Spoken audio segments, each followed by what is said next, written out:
Gimana Pak Eko? Ada oleh-oleh. Kan kemarin ikut pendidikan guru penggerak. Iya. Nah ini di sana ada suatu pembelajaran tentang keyakinan kelas. Pernah dengar Pak mungkin? Pernah ya. Ini kan rencana mau buat praktek. Kita nanti buat keyakinan kelas bareng-bareng kelas 1 sampai kelas 6. Ini kan meliputi banyak guru-guru. Ini kan saya ngajak musyawarah dengan Pak Jian dan Mbak Lotte, kira-kira gimana? Ya, monggo silakan.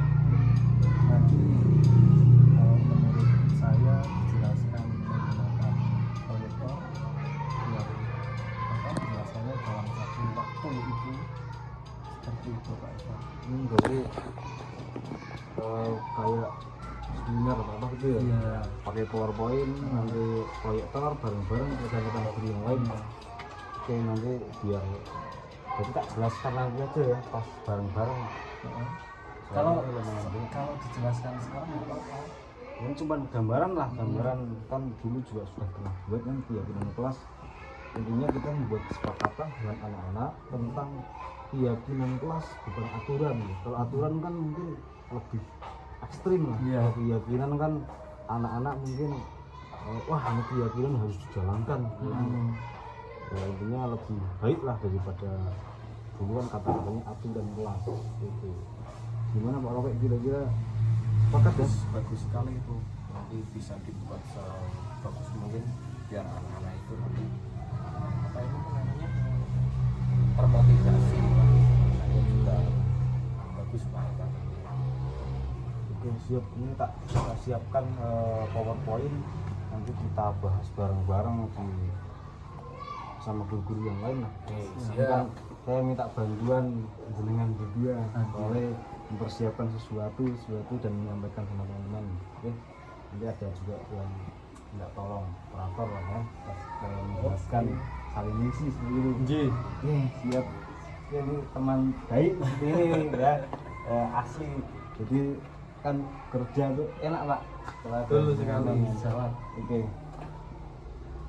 Mungkin itu Pak oleh-oleh dari kemarin pas modul 1 sampai 1.4. Kelas satunya juga ada keyakinan kelas, ada segitiga restitusi, ini banyak hal lagi nanti kita sampaikan bareng-bareng di sana. Iya, siap. Tapi juga ini belajar, saya juga belum memahami yang seperti ini, kita belajar bareng lah ya. Itu Pak ya. Makasih. Kira-kira siap. apa nih kira-kira? Itu nanti kita Ini kumpul semua, kita rembukan lagi, nanti kalau sudah kumpul baru langsung eksekusi dilaksanakan belajar. Nanti minta tolong bantuan bicarakan sama Pak Kepala Sekolah bareng-bareng. Iya. Ini kan biar saling mendukung. Oke, siap. Oke, Pak, terima kasih Pak. yes.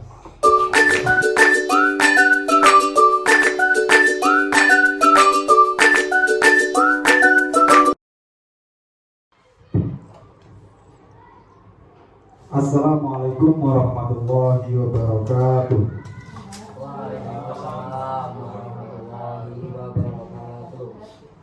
Bismillah, alhamdulillah, ala nikmatillah, wala hawla wala quwata illa billah, amma ba'da. Pada yang terhormat Ibu Siti Maskanah selaku Kepala Sekolah SD Negeri Candi Gugur, pada yang terhormat Bapak, Ibu dan juga tenaga kependidikan SD Negeri Candi Gugur, pertama-tama mari kita panjatkan rasa syukur kita kehadirat Allah Subhanahu wa Ta'ala yang telah memberikan limpahan nikmat serta taufiknya sehingga pada siang hari ini kita bisa berkumpul bertatap muka dengan tanpa halangan suatu apapun. Biqaulin alhamdulillahirabbil alamin. Salawat berserta salam Allah semoga tetap tercurahkan kepada baginda Nabi Agung Nabi Muhammad Sallallahu Alaihi Wasallam. Semoga kita semua mendapatkan syafaat beliau di yaumil qiyamah. Amin amin ya rabbal alamin. Bapak Ibu yang kami hormati, sebelum masuk pada acara inti atau penjelasan di sini, mungkin ada beberapa teman kita yang tidak hadir yang izin. Pada absen sudah ada 9 orang atau 7 orang, dan ini ada 2 atau 3 tamu undangan yang tidak bisa hadir dikarenakan ada halangan. Mohon maaf, ini berarti tidak ada 10 orang, akan tetapi insya Allah nanti akan menyusul. Oke, sebelumnya Bapak Ibu, dari saya pribadi saya mohon maaf yang sebesar-besarnya karena telah mengganggu waktu panjenengan semua. Saya akan sedikit menjelaskan tentang kenapa saya mengumpulkan Bapak Ibu pada siang hari ini.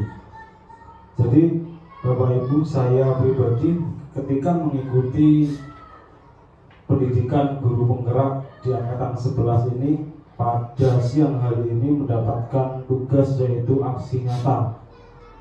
Jadi dari pembelajaran 1.1 sampai 1.4 ini sudah selesai, dan hari ini adalah aksi nyata yaitu berbagi dengan rekan guru atau rekan sejawat di sekolah masing-masing. Nah, saya mohon maaf minta waktu dan tenaganya pada siang hari ini. Izinkan saya untuk memaparkan sedikit oleh-oleh yang saya dapatkan di pendidikan guru penggerak angkatan 11 Kabupaten Batang ini. Oke Bapak Ibu, pada siang hari ini yaitu tentang diseminasi pemahaman dan penerapan budaya positif. Jadi di modul 1.4 ini tentang budaya positif. Apa yang dinamakan budaya positif? Bahwa budaya positif itu merupakan perwujudan dari nilai-nilai atau keyakinan universal yang diterapkan di sekolah. Budaya positif diyakini mampu menciptakan kolaborasi antara warga sekolah juga orang tua murid, dan jika terlaksana dengan baik akan memunculkan serta mengembangkan nilai-nilai positif yang dimiliki murid, dan akan menciptakan pribadi-pribadi yang berkualitas dan berkarakter baik sesuai dengan profil pelajar Pancasila. Nah, pada kesempatan ini saya sedikit ingin berbagi tentang sebuah konsep disiplin dengan pendekatan restitusi. Mungkin ada yang sudah pernah dengar ya, karena di SD kita dulu juga sudah pernah ada guru penggerak angkatan 9 Bu Novita juga sudah sedikit menjelaskan tentang segitiga restitusi. Jadi pada siang hari ini tentang konsep disiplin dengan pendekatan restitusi, sebuah cara menanamkan disiplin pada murid. Lanjut Mas Ali. Nah, apa itu restitusi? Nah, di sini yang dinamakan restitusi adalah proses menciptakan kondisi bagi murid untuk memperbaiki kesalahan mereka sehingga mereka bisa kembali kepada kelompok mereka dengan karakter yang lebih kuat. Jadi terkadang ketika murid itu mempunyai kesalahan, ya, yang namanya anak-anak SD mungkin punya kesalahan dan dia akan kembali kepada kelompoknya itu merasa minder dan juga terbebani. Nah, bagaimana cara agar mereka bisa kembali dengan senang hati dan tanpa beban? Nah, salah satu caranya adalah menggunakan segitiga restitusi. Nah, ini adalah gambaran dari segitiga restitusi. Yang pertama adalah menstabilkan identitas, itu langkah yang pertama. Jadi ketika anak itu sedang merasa terancam atau khawatir, kita menstabilkan identitasnya dulu. Ya. Contoh, ada anak, kemudian kita panggil, kemudian kita akan menstabilkan identitas dengan cara yang pertama, setiap orang pasti pernah melakukan kesalahan. Ini adalah ucapan atau ungkapan kita kepada murid. Kita meyakinkan kepada murid bahwa hai nak, memang setiap orang itu pasti pernah melakukan kesalahan, atau kamu bukan satu-satunya yang pernah melakukan hal ini. Setelah kita mengatakan itu kepada murid, si murid akan merasa, oh iya, jadi kesalahan ini bukan satu-satunya, dan tidak minder seperti itu. Nah, setelah mendapatkan kestabilan dari anak tersebut, baru kita masuk ke tahap yang kedua yaitu validasi kebutuhan apa yang kita butuhkan untuk menyelesaikan masalah tersebut. Nah, di sini kita akan menanyakan atau menggali kepada si murid, kamu tentu punya alasan mengapa melakukan hal itu. Nah, kita akan mengatakan atau menanyakan, kamu tentu punya alasan mengapa melakukan hal itu. Atau adakah cara yang lebih efektif untuk mendapatkan apa yang kamu butuhkan. Jadi kita cari setelah dari anak tersebut. Setelah anak tersebut mengungkapkan alasan dari berbagai alasan yang mereka punya, kemudian kita akan menanyakan keyakinan. Nilai-nilai apa yang telah kamu sepakati atau kamu ingin menjadi orang seperti apa. Jadi contoh kasus seperti ini. Ketika ada seorang murid yang melakukan kesalahan, kita akan panggil anak tersebut ke lokasi atau tempat yang khusus, kemudian kita tanya. Sebelum kita menanyakan dengan banyak, kita menggunakan praktek segitiga restitusi ini. Kita mengatakan kepada anak itu, setiap orang itu pasti punya masalah. Semua orang itu pasti punya kesalahan. Pak Guru juga pernah melakukan kesalahan itu. Setelah mereka stabil, kemudian kita menanyakan, mencari alasan mengapa mereka melakukan hal itu. Nah, setelah kita mendapatkan alasan dari mereka, baru kita arahkan anak tersebut kepada langkah yang baik untuk mengatasi masalah tersebut. Contoh kasus di sini ada contoh kasusnya ketika anak datang, ketika anak mengganggu temannya, misalnya ada anak yang mengganggu temannya atau mencoret-coret buku milik temannya. Nah, kemudian kita panggil, mereka punya alasan, Pak, tadi saya tidak sengaja, Pak, saya kira itu buku saya, ternyata itu buku milik teman. Akhirnya saya orak-orak dan hasilnya teman jadi marah. Nah, setelah kita tahu kasusnya, baru kita mengarahkan, kita tanya kepada anak tersebut, ya udah, tidak apa-apa. Kalau kasusnya seperti itu, kira-kira kamu punya langkah seperti apa untuk memperbaiki kesalahan itu? Nah, baru anak akan berpikir. Setelah berpikir, mempunyai gagasan. Ya udah Pak, nanti saya akan contoh. Misal anak mengatakan, saya akan mengganti buku yang baru atau dan lain-lain. Nah, itu adalah urutan atau konsep dari segitiga restitusi, dari menstabilkan identitas, memvalidasi kebutuhan, dan juga menanyakan keyakinan. Oke. Selanjutnya, ciri-ciri restitusi. Nah, restitusi itu mempunyai beberapa ciri-ciri. Yang pertama, menguatkan dan fokus kepada solusi. Jadi kita ketika ada masalah, itu fokusnya adalah kepada solusi nanti akhir, ya. Kemudian yang kedua, fokus kepada karakter, bukan kepada tindakan.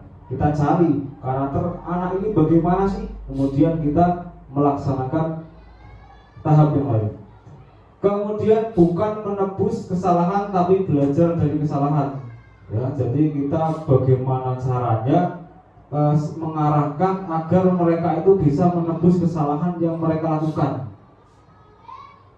Kemudian mencari kebutuhan dasar yang mendasari tindakan. Selanjutnya, tawaran bukan paksaan. Jadi kita menawarkan anak tersebut, bukan memaksa kamu harus gini dan seperti ini. Kemudian memperbaiki hubungan antara si pelaku. Dan yang terakhir, menuntut untuk melihat ke dalam diri. Itu jadi ada renungan di sini. Nah, ini adalah perbedaan. Ada kasus murid datang terlambat ke sekolah. Nah, ini ada beberapa yang sudah biasa dipraktekkan, ya, baik sengaja atau tidak sengaja. Itu ada hukuman, konsekuensi, dan restitusi. Ini perbedaannya. Kalau hukuman itu murid disuruh berdiri di depan kelas, itu contoh. Kamu melakukan kesalahan ini, kamu harus berdiri di depan kelas. Satu. Kemudian guru marah-marah ke murid, marah-marah, dimaki-maki. Kemudian ada murid disuruh menulis, saya tidak akan terlambat lagi 100 kali. Nah, itu adalah sebuah hukuman. Ini adalah perbedaan hukuman, konsekuensi, dan restitusi. Kalau hukuman seperti ini contohnya. suruh menulis 100 kali atau 1000 kali, tidak akan mengulangi, tidak mengulangi. Nah, itu seperti masa kecil saya dulu ketika di MTS. Sering saya di SMA, mungkin Pak Titis yang biasa minggat ya, itu disuruh bawa apa itu adalah sebuah hukuman. Kemudian ada lagi konsekuensi. Nah, kalau konsekuensi, guru memberikan konsekuensi berada di dalam kelas selama jam istirahat berlangsung, atau guru tegas dan murid menghormati peraturan. Jadi konsekuensi itu mengarahkan sesuatu dengan tegas, atau ada aturan tidak boleh seperti ini, tidak boleh seperti ini ya. Di dalam kelas harus seperti ini, gurunya tegas, akhirnya anak terpaksa harus hormat dan diam mengikuti. Akan tapi batinnya mungkin akan ada tertekan gitu ya. Nah, kemudian kalau restitusi itu guru menanyakan keyakinan kelas yang sudah disepakati dan guru membantu menyelesaikan masalah. Nah, ini juga nanti ada di siang hari ini tentang kesepakatan kelas, atau murid terbuka dan menghormati dirinya dan orang lain, itu restitusi. Ketika kita menggunakan metode segitiga restitusi, yang akan kita dapatkan adalah guru, murid terbuka dan menghormati dirinya dan orang lain. Jadi kita mencari karakter si murid ya, tidak pukul rata seperti itu. Ini adalah perbedaan dari hukuman, konsekuensi, dan restitusi. Nah, setelah itu kita sebagai guru itu ada di 5 posisi kontrol. Ada terkadang guru itu ada yang sebagai pembuat rasa bersalah. Contohnya seperti pada gambar pembuat rasa bersalah itu kita, oh kamu itu ya. Di sini juga ada nanti kasus contoh penerapan 5 posisi kontrol nanti ya. 5 posisi kontrol, yang pertama pembuat rasa bersalah, kemudian ada yang menjadi teman, ada juga yang menjadi penghukum, ada juga pemantau, dan yang terakhir menjadi manajer. Nah, contoh penerapan 5 posisi kontrol. Yang pertama ada kasus murid tidak memakai atribut lengkap saat upacara. Nah, itu kasusnya. Murid tidak memakai atribut lengkap saat upacara. Nah, sebagai guru yang penghukum itu akan mengatakan patuhi peraturan sekolah, berdiri di barisan lain. Nah, sana berdiri di sana. Kamu dihukum untuk baris sendiri. Contoh sebagai penghukum. Kemudian ada lagi pembuat rasa bersalah. Itu terkadang guru itu juga seperti itu, membuat si muridnya itu merasa bersalah sekali. Ya. Berapa kali ibu bilang sama kamu, ibu kecewa sama kamu, seperti itu. Ya, jadi murid akhirnya menghela nafas dan saya bersalah, membuat kesalahan lagi. Itu membuat rasa bersalah. Ada juga yang menjadi teman. Contohnya, kamu lagi, jangan gitu dong, ayo gabung dengan yang lain untuk ada ibu. Gitu. Biasanya itu yang disukai oleh murid-muridnya, menjadi teman murid tersebut. Ada anak datang terlambat, malah akan aneh, ayo baris-baris. Penting orang-orangan batin itu kalau kebiasaan kita ya. Kemudian ada lagi yang menjadi pemantau, dari jauh memantau, kamu sudah melanggar peraturan sekolah, kamu tahu konsekuensinya. Nanti saya cek, kerjakan apa yang seharusnya kamu kerjakan. Jadi sudah memantau beberapa kali anak tersebut. Dan yang terakhir yaitu menjadi manajer. Nah, jadi manajer ini, apakah kamu tahu kesalahan kamu? Akan menanyakan tentang kesalahan, membuat kesadaran diri seseorang. Apa kira-kira pendapatmu? Nah, setelah jawab, bagaimana cara memperbaiki kesalahan kamu? Ini adalah mencari solusi sebagai seorang manajer. Itu mungkin gambaran dari 5 posisi kontrol. Nah, sebelum masuk ke keyakinan kelas, Bapak Ibu mungkin bisa menanggapi ya sedikit dari segitiga restitusi, ya, memecahkan masalah menggunakan model yang seperti ini itu kira-kira bagaimana? Monggo silakan kalau ada yang mau sedikit menanggapi atau mengusulkan atau bagaimana kita ke depan di sekolah kita seperti itu. Pak, dia monggo.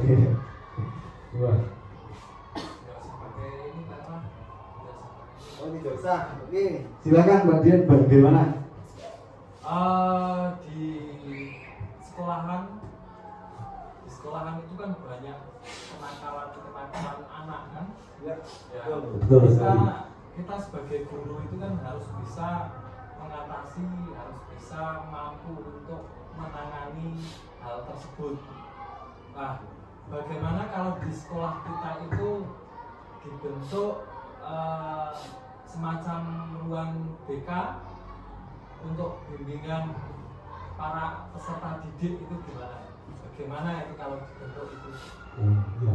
Jadi ketika di sekolah itu pasti sedikit banyak ada permasalahan ya. Kita buat seperti SMA, UTS ya, ada ruang khusus atau ruang BK untuk menyelesaikan masalah. Menurut saya itu sangat bagus ya. Nanti kita bisa bicarakan dengan bapak ibu yang lain dan juga ibu kepala sekolah ketika kita membuat ruang khusus atau ruang BK untuk menyelesaikan kasus seperti ini. Itu luar biasa ya. Terima kasih Mbak Dian. Yang lain mungkin kalau ada,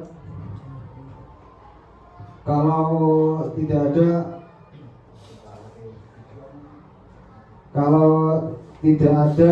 kita melanjutkan yang oleh-oleh yang kedua, yaitu tentang keyakinan kelas. Nah, ini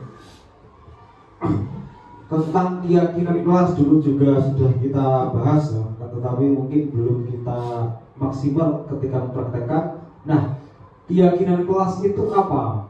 Keyakinan kelas yaitu sesuatu yang diyakini bersama yang berasal dari penyatuan pikiran untuk menjadi nilai-nilai kebaikan untuk diturunkan di kelas. Jadi kita membuat keyakinan bersama murid-murid. Nah, sesuatu keyakinan itu pasti akan dilaksanakan. Beda dengan peraturan.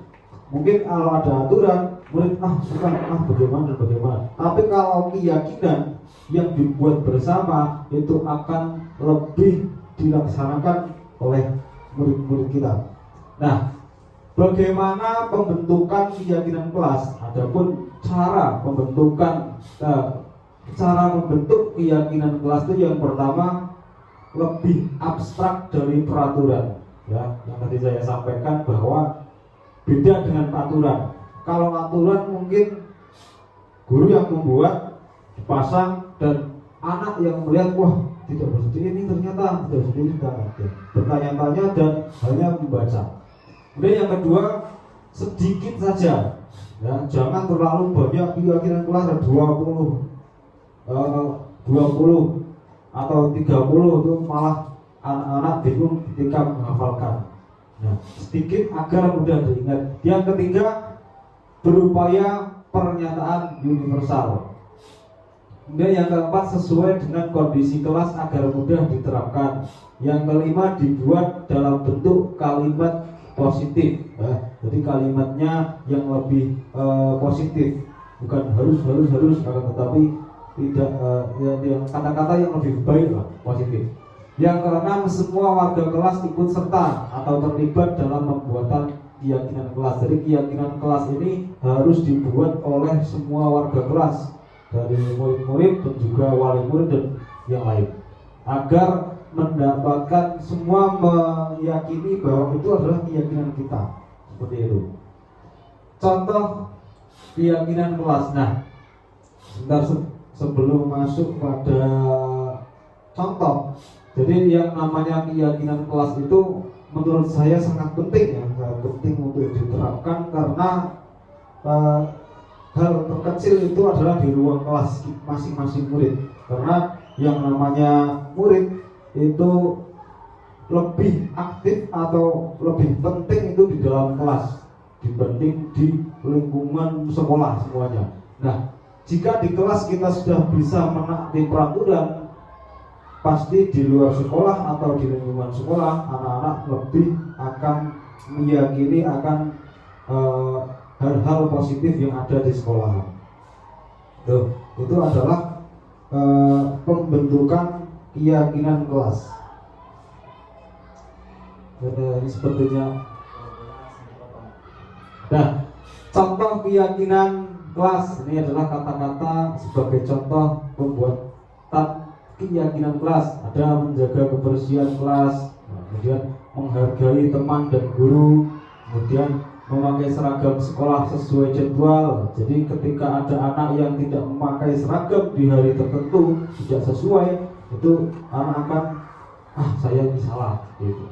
Kemudian bersikap tenang saat pembelajaran berlangsung. Nah, ini adalah contoh kata-kata keyakinan kelas. Akan tetapi yang namanya keyakinan kelas itu harus dibentuk oleh semua warga yang ada di kelas masing-masing, ya, agar semuanya merasa memiliki tentang keyakinan kelas ini. Beda dengan aturan kelas. Nah, mungkin itu Bapak Ibu tentang keyakinan kelas. Nanti kita bisa mempraktekkan atau bagaimana, mungkin kalau ada usulan dari Bapak Ibu tentang yang kedua ini, konsep keyakinan kelas. Bapak Ibu, kalau ada yang mau ditanyakan atau mau musyawarahkan tentang keyakinan kelas untuk SD Negeri Candi Gugur.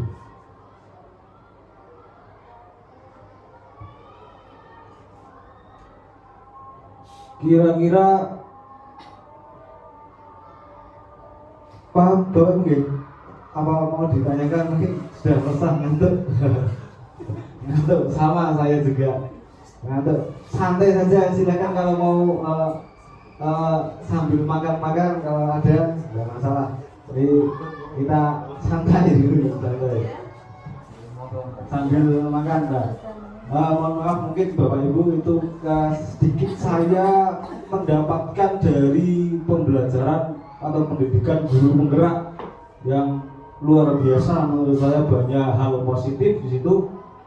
Kemudian selain ini juga ada yang namanya membudayakan positif di sekolahan. Contoh, ketika kita membuat aturan atau membuat keyakinan ketika berangkat sekolah harus berjabat tangan semuanya, bukan hanya dengan guru akan tetapi dengan teman-teman yang lain itu. Kemudian budaya mengambil sampah ketika menemukan atau setiap pagi harus mencari sampah dan mengumpulkan di tempat sampah untuk yang sudah biasa kita terapkan di SD Negeri Candi Gugur.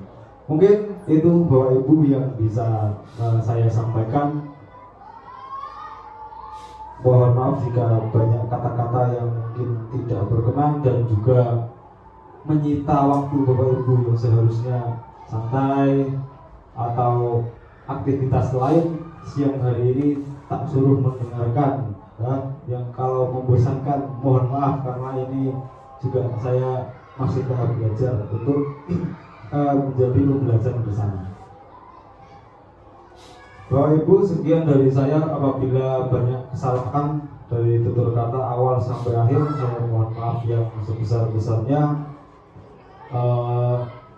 Juga saya mohon untuk Bapak Ibu semuanya, nanti kita bisa ada tindak lanjut untuk kegiatan di SD Negeri Candi Gugur ini tentang keyakinan kelas ataupun budaya positif ataupun segitiga restitusi yang tadi saya paparkan. Terima kasih. Sekian, wassalamualaikum warahmatullahi wabarakatuh. Waalaikumsalam.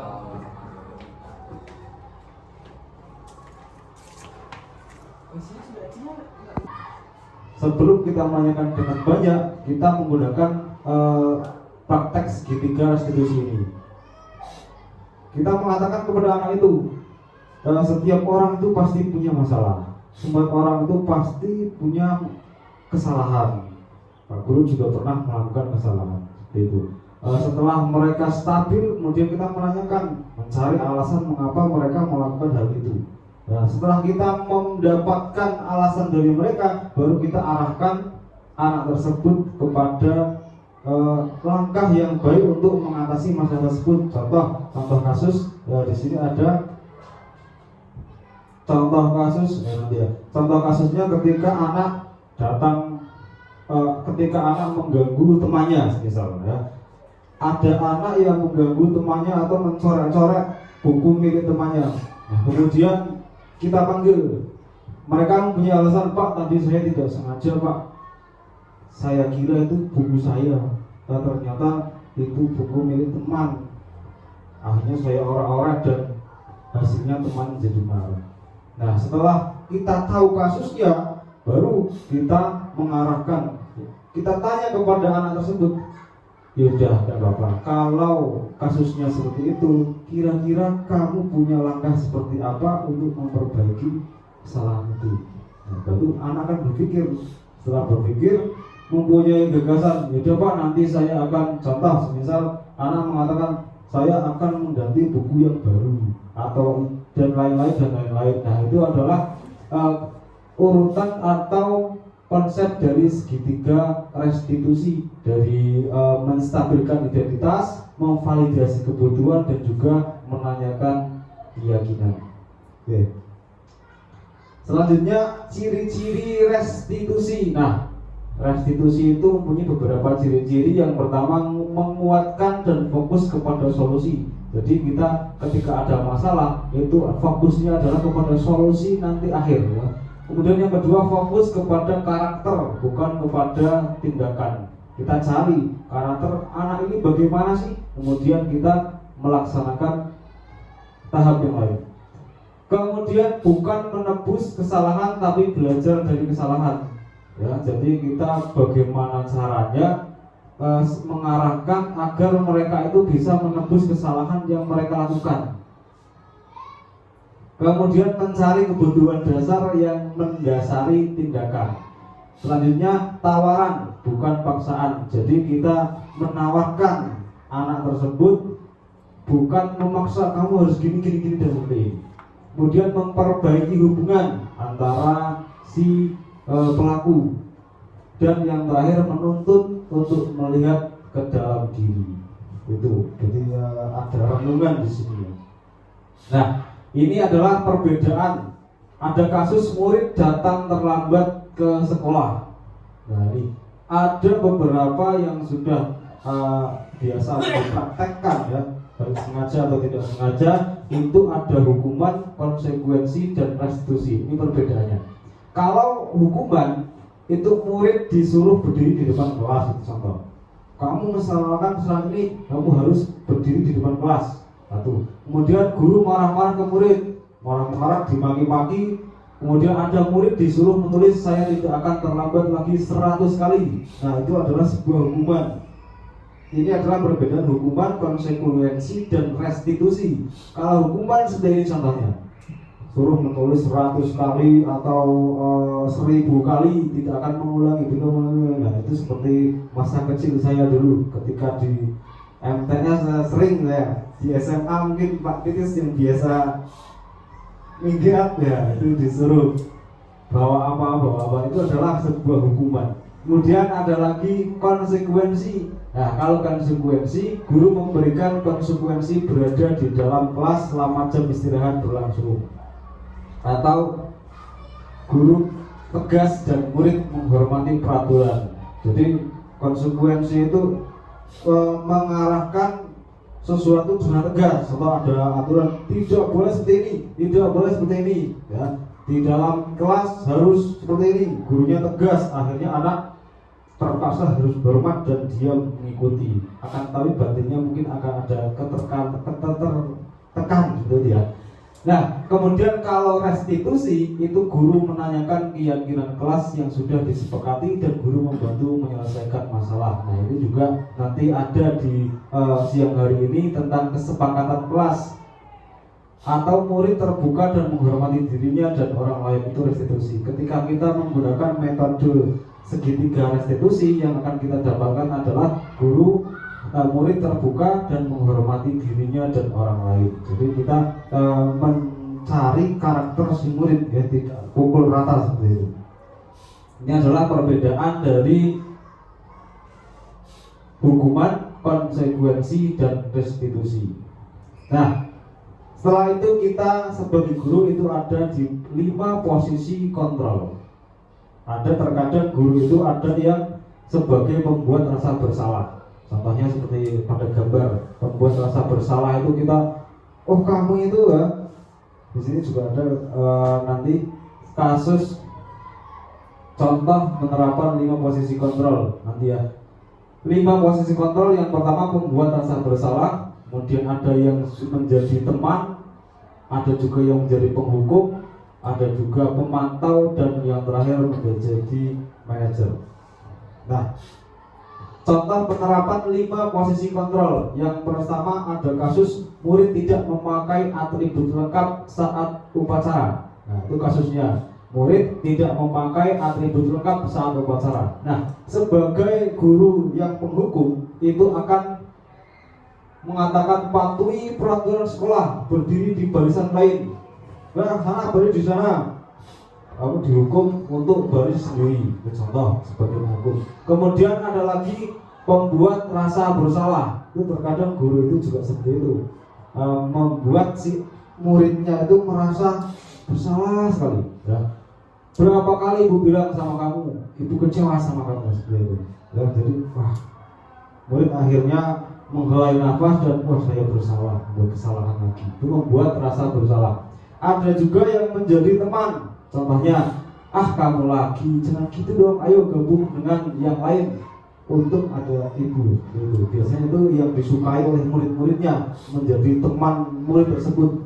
Ada anak datang terlambat, malah akan aneh, ayo baris, penting orang-orangan batin. Itu kalau kebiasaan kita ya.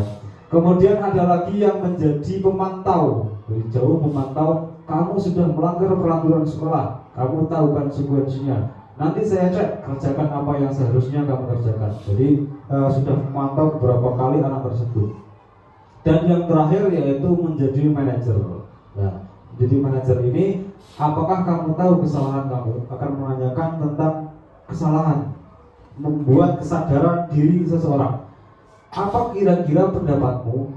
Nah, setelah jawab, bagaimana cara memperbaiki kesalahan kamu? Ini adalah mencari solusi sebagai seorang manajer.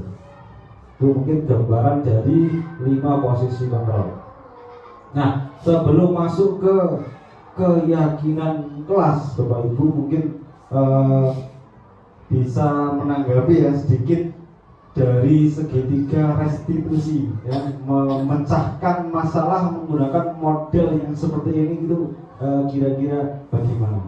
Monggo silakan kalau ada yang mau sedikit menanggapi atau mengusulkan atau bagaimana kita ke depan di sekolah kita seperti itu.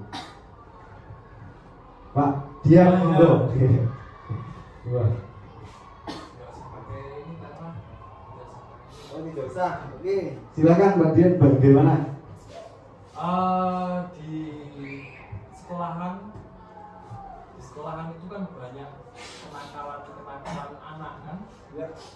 Betul sekali. Kita sebagai guru itu kan harus bisa mengatasi, harus bisa mampu untuk menangani hal tersebut.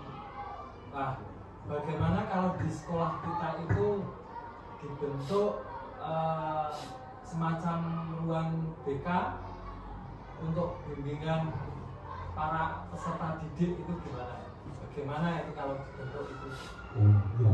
Jadi ketika di sekolah itu pasti sedikit banyak ada permasalahan ya. Kita buat seperti SMA, UTS ya, ada ruang khusus atau ruang BK untuk menyelesaikan masalah. Menurut saya itu sangat bagus ya. Mungkin kita bisa bicarakan dengan bapak ibu yang lain dan juga ibu kepala sekolah ketika kita membuat ruang khusus atau ruang BK untuk menyelesaikan kasus seperti ini. Itu luar biasa ya. Terima kasih Mbak Dian. Yang lain mungkin kalau ada,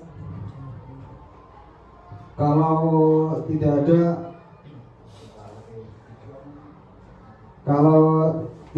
ada, kita melanjutkan yang oleh yang kedua, yaitu tentang keyakinan kelas. Nah, ini tentang keyakinan kelas dulu juga sudah kita bahas ya, tetapi mungkin belum kita maksimal ketika mempraktekkan. Nah, keyakinan kelas itu apa? Keyakinan kelas yaitu sesuatu yang diyakini bersama yang berasal dari penyatuan pikiran untuk menjadi nilai-nilai kebaikan untuk diturunkan di kelas. Jadi kita membuat keyakinan bersama murid-murid. Nah, sesuatu keyakinan itu pasti akan dilaksanakan. Beda dengan peraturan.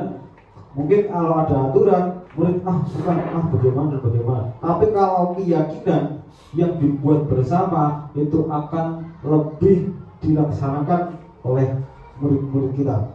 Nah, bagaimana pembentukan keyakinan kelas? Adapun cara membentuk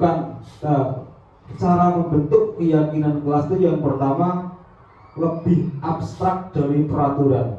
Ya, yang tadi saya sampaikan bahwa beda dengan aturan. Kalau aturan mungkin guru yang membuat dipasang dan anak yang melihat, wah tidak seperti ini, ternyata tidak seperti ini, bertanya-tanya dan hanya membaca. Kemudian yang kedua, sedikit saja, ya, jangan terlalu banyak keyakinan kelas 20 atau 30 itu malah anak-anak bingung ketika menghafalkan. Nah, sedikit agar mudah diingat. Yang ketiga, berupaya pernyataan universal. Kemudian yang keempat, sesuai dengan kondisi kelas agar mudah diterapkan. Yang kelima, dibuat dalam bentuk kalimat positif. Jadi kalimatnya yang lebih positif, bukan harus, tetapi tidak yang kata-kata yang lebih baik lah, positif.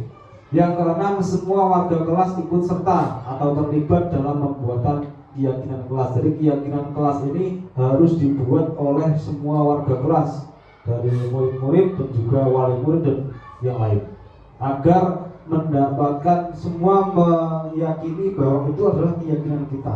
Seperti itu. Contoh keyakinan kelas. Nah, sebentar sebelum masuk pada contoh.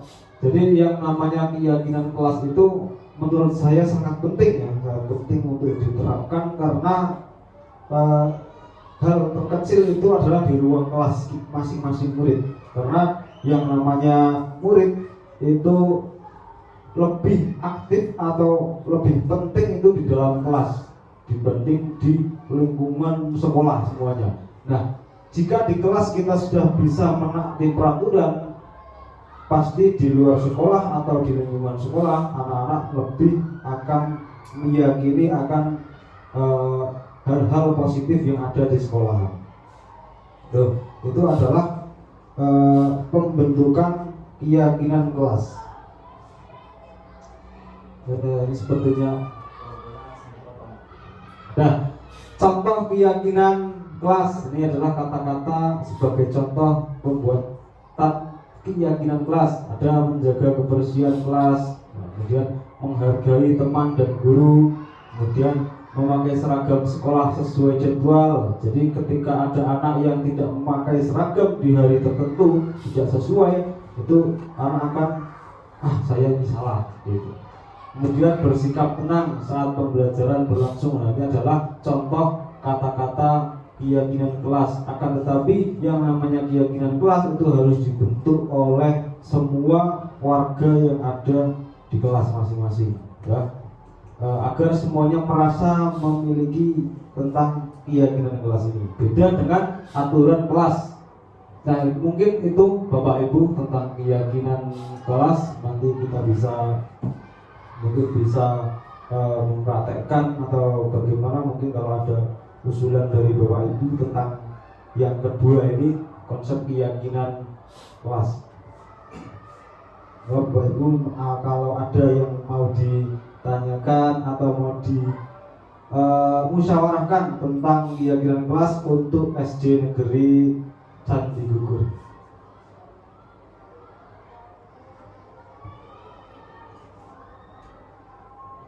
Kira-kira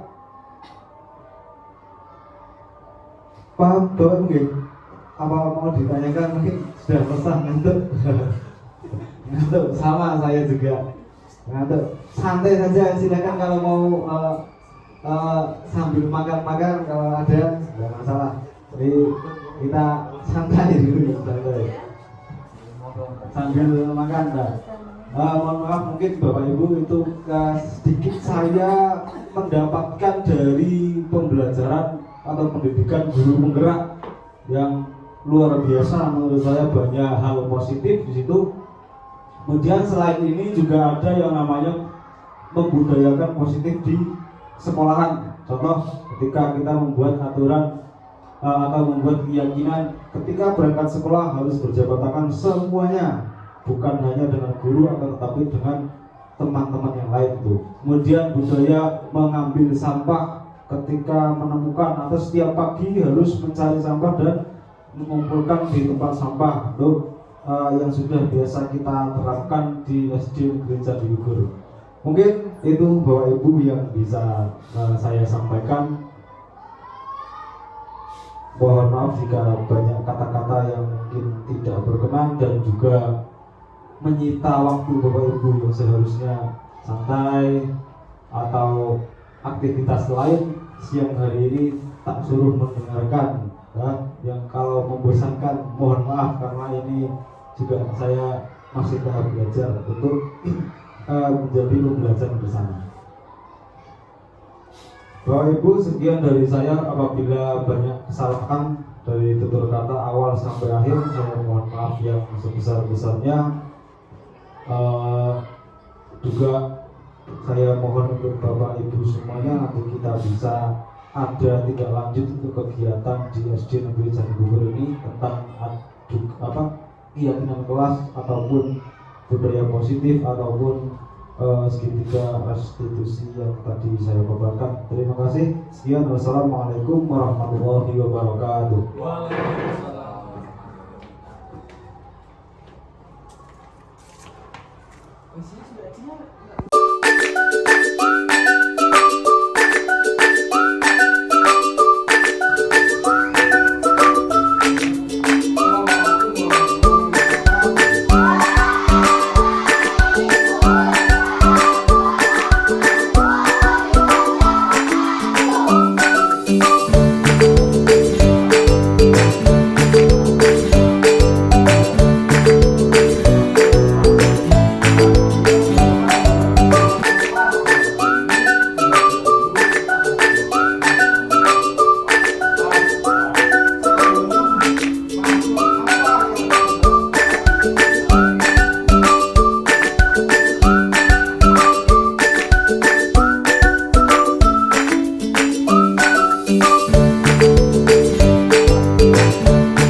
tidak boleh bergurau.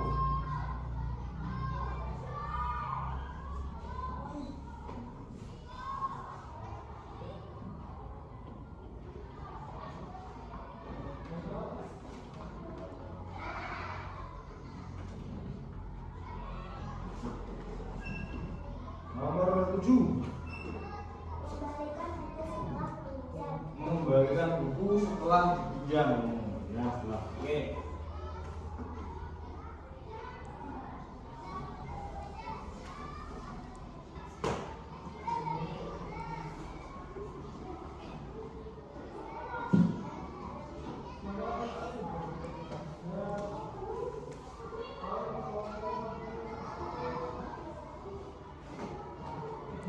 Oke, lanjut yang 8 siapa? Tidak boleh berkata-kata kasar dengan teman dan yang lain. Boleh berkata kasar.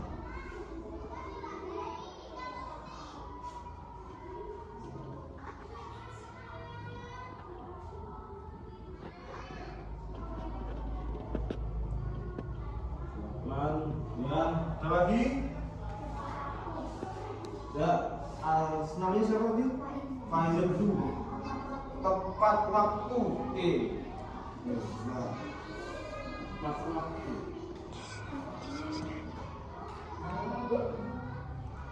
Nah, terus lagi dan membaca Asmaul Husna sebelum mulai belajar. Ya, jadi kalau berdoa itu sudah pasti ada. Tapi kalau Asmaul Husna kita harus kasih di kesepakatan kelas.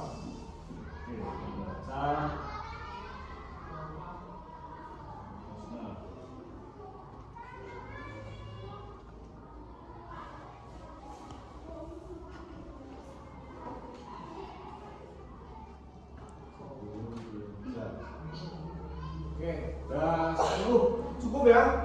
Oke. Selangkah selanjutnya yaitu ini adalah kesepakatan kelas yang sudah kita buat. Ya. Kita lihat dulu yang pertama, membuang sampah pada tempatnya kira-kira bagus apa tidak? Sudah, jadi kita siapkan tempat sampah yang ada di depan. Kalau ada sampah membuangnya di sebelah sana. Tidak boleh di kelas. Nanti kalau ada yang di kelas, nah, nanti akan dikenai teguran oleh Pak Guru atau dengan teman-teman yang lain. Yang kedua, tidak boleh makan saat pelajaran. Setuju tidak? Boleh masak pelajaran sambil enggak bakso barang seperti makanya tidak boleh makan sebelum pelajaran. Kemudian yang ketiga, tidak boleh tidur di kelas. Nah, pertanyaannya berarti kalau tidur di luar boleh? Nah, ya, intinya ketika pelajaran kita tidak boleh sambil tidur. Ya, makanya posisi harus siap. Nah, itu, nah, karena seperti ini, suwe-suwe, ngantuk. Ya, maka tidak boleh tidur di jalan kelas. Yang keempat, tidak boleh mencoret-coret meja dan tembok. Setuju?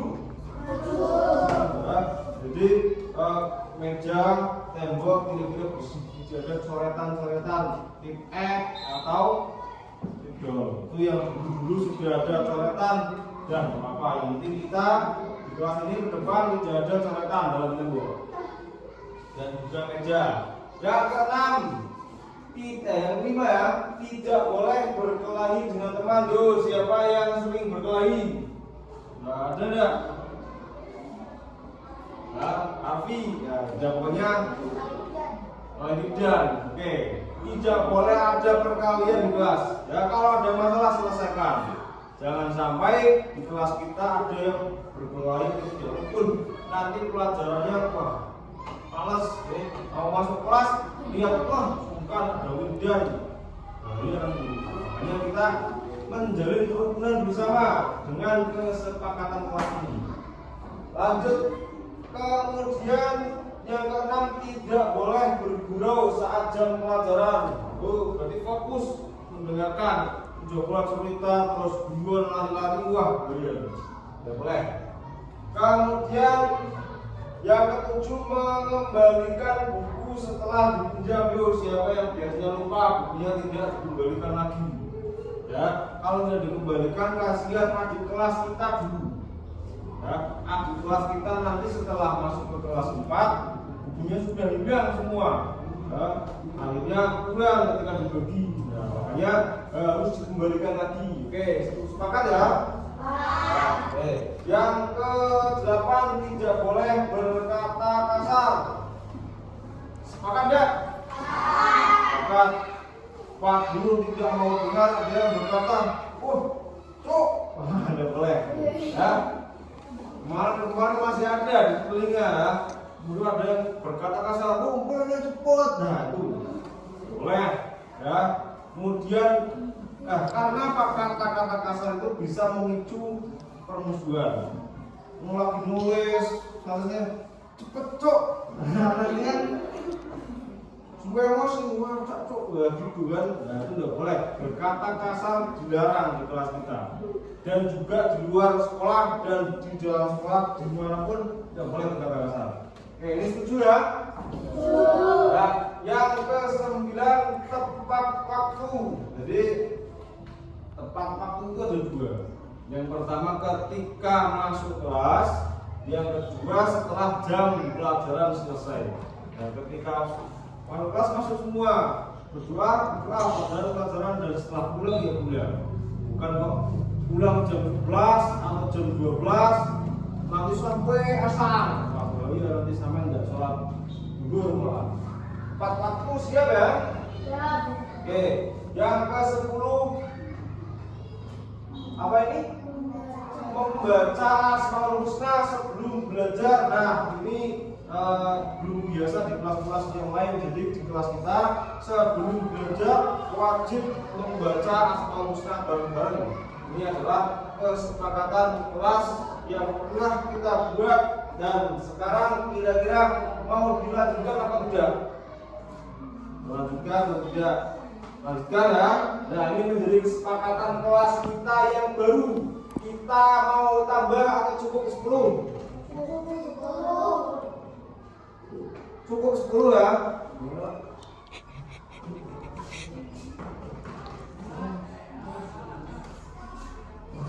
Nah ada apa? Yes.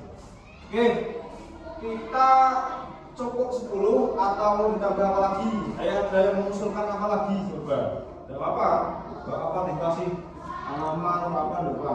Ya, kita buat kesepakatan agar ini menjadi ciptaan kita bersama, bukan aturan kelas. Dulu ada peraturan tata tertib. Ya, tidak boleh buang sampah sembarangan. Nah, itu kan kalau buang sampah takut-takutan. Ya, ada lupa juga. Tapi kalau kesepakatan kita buat bersama, tidak akan ada yang lupa. Kalimat tidak boleh buang sampah sembarangan. Kalian tidak boleh coret-coret tembok. Nah, kalau cuma tulisannya wah Arfi PCR ya wah gitu kan di tembok-tembok itu, itu tidak boleh. Nah, harus steril. Yang sudah nanti kita bersihkan. Oke, gimana? Oh, ditambah tidak? Ya cukup ya. Dulu kita laksanakan, insyaallah kelas kita nyaman dan akan terkendali. Nah, kita coba koreksi kira-kira ada kata-kata yang tidak baik atau tidak. Ya, ini kita koreksi kembali. Kata-katanya ada yang kira-kira tidak baik apa tidak. Ya, ini sudah dulu kita buat bersama-sama. Tidak boleh makan saat pelajaran. Bagus ya. Dan yang ketiga tidak boleh tidur di kelas. Oke, tidak boleh mencoret-coret meja dan tembok. Ya sudah bagus semua ya. Nanti kita akan buat, kemudian kita pasang di kelas yang besar. Dan pasang di kelas untuk apa? Agar kita selalu ingat akan kesepakatan di kelas kita. Nah, ada yang mau bertanya? Cukup ya, paham semua ya? Siapa yang akan melaksanakan kesepakatan kelas ini? Ngacung. Siapa yang bersedia mengikuti kesepakatan kelas? Ngacung semua. Ya, berarti setuju semua ya? Oke, kalau begitu kita akan laksanakan kesepakatan kelas yang nanti akan dipasang di kelas untuk pelajaran yang 2024-2025 ini. Nah, sudah kita selesai membuat kesepakatan kelas, tinggal nanti menunggu dicetak. Mungkin itu hari ini dalam pembelajaran kita menciptakan sesuatu yang sangat penting, yaitu kenyamanan dan kebahagiaan ketika kita belajar. Agar apa? Agar ketika belajar mudah meresap ilmu masuk ke dalam hati. Dengan ini, insya Allah kita akan lebih rapi lagi ketika belajar. Ya, mungkin itu dari Pak Guru. Wassalamualaikum warahmatullahi wabarakatuh.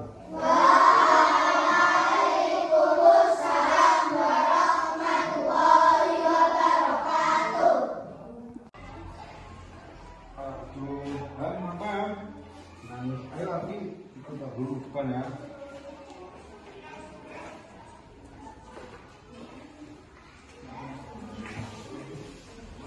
Tadi kenapa bukunya Ilham kok bisa rusak seperti itu? Kalau tadi saya pulpennya jatuh, terus tintanya mengenai buku Ilham. Jadi karena bukunya terkena tinta gambarnya ya rusak ya. Terus itu nggak apa-apa karena kan memang tidak sengaja. Aku juga ada seperti itu. Nah sekarang bagaimana kita cari solusi biar Ilham lebih lagi? Saya akan menggambarkan yang lebih bagus di sampingnya. Lebih bagus, berarti kamu bisa gambar ya? Nanti coba ditawarkan sama Ilham biar Ilham itu tidak sulit lagi. Oke? Ayo kita tunggu Ilham.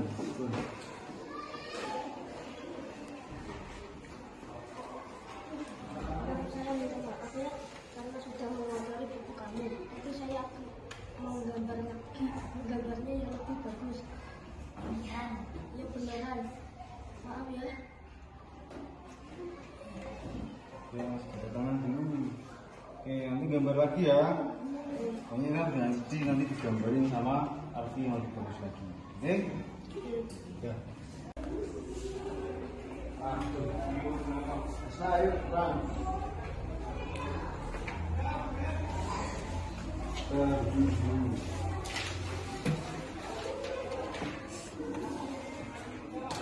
Itu video tadi nangis, ya?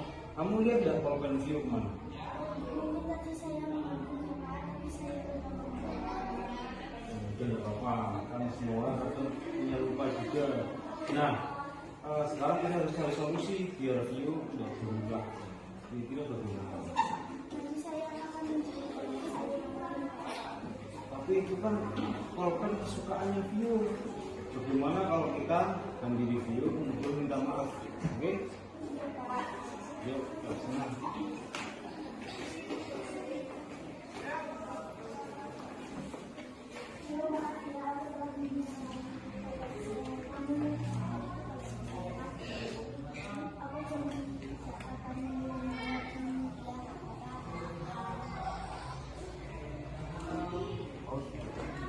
Oke ya. Terus di pause Mas.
kelas. Masuk kelas.